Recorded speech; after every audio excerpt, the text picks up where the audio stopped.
My lifetime in which I was an initiate in a pyramid has haunted me long after I returned here to my life as Tina. I had absolutely no one I could talk about it with after it happened. At the time, I had no idea that I was living other lifetimes simultaneously with this life as Tina, so I had no context or language in which to express it. I thought maybe these other lifetimes I was experiencing in my sleep were near-death experiences because I stopped breathing in the night. I've lived with sleep apnea my whole life due to a birth defect and believe I've crossed over due to it multiple times. But the crossing over experiences are different because I returned to my spiritual home. In the parallel life experiences, I returned to my life as Tina. I had traveled a few hours with my teenage daughter from my home in Cedar City, Utah to Salt Lake City. We had some unexpected bumps in the road on the way there. Looking back, maybe they were omens. After finally getting to my friend's house, we immediately got into bed down in the basement, sharing a bed with my daughter. Completely exhausted, I fell asleep right away.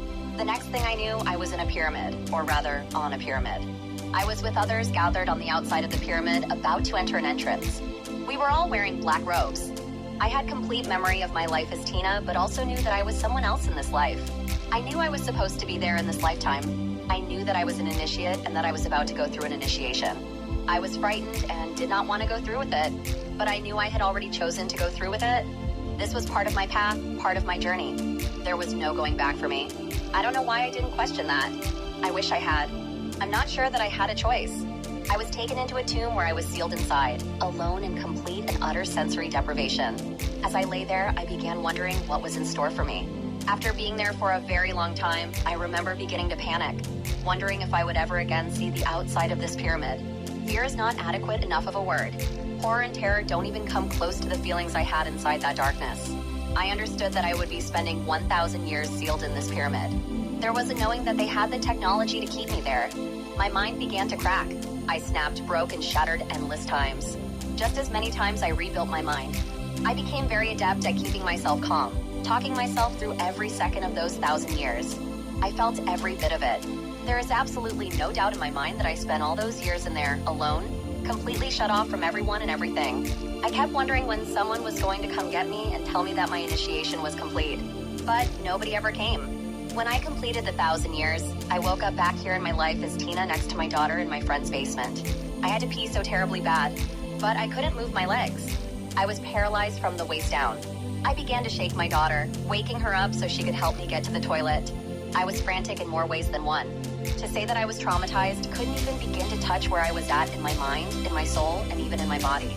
How could Tina's body be broken when it wasn't even there in the pyramid? Somehow, it was completely broken along with my spirit. Over time, I was able to move my legs and walk again. I suffered crippling trauma seizures for over 6 months. I was bedridden and unable to care for myself. The seizures felt like painful Charlie horses ripping through the bottoms of my feet and tearing up through my legs, crossing through my torso and out through my arms and fingertips. They were terrifying. I had no control over my body. I was 35 years old. In the midst of all of this, I suffered a mini stroke. Previously, I had suffered from paralyzing night terrors which had begun in my late teens and seamlessly ended in my 30s. I had simply made this decision to relax the next time a night terror began, surrender to it, and keep myself calm. The next time I found myself between the waking and sleeping, paralyzed, I was able to stay calm and even curious. It turned into a grand adventure, astral traveling through a tunnel with a guide, Francis, who I now know is Saint Germain. So it occurred to me one day as I was thinking about the pain that these trauma seizures caused, along with the fear that I could surrender to them. I made a conscious decision to surrender, to stop fighting when they happened. It was awkward at first, learning to relax and go into the seizures willingly, but I was able to successfully relax into them to the point that they no longer hurt. It had been all the resistance that had been causing them to be so painful. I even looked forward to them because they felt so good, like a good inner stretch and a yawn, but deeper and almost sensual in nature. Later, when my friend Laura had witnessed me having one of these seizures, she was excited to tell me that people actually pay money and take classes to learn how to do what my body instinctively knew how to do. It is called unwinding. Soon after my surrender, the seizures stopped completely. Now I can go into the unwinding anytime I feel like it. My doctors had put me on seizure and anxiety medications, but really had no idea what to do with me.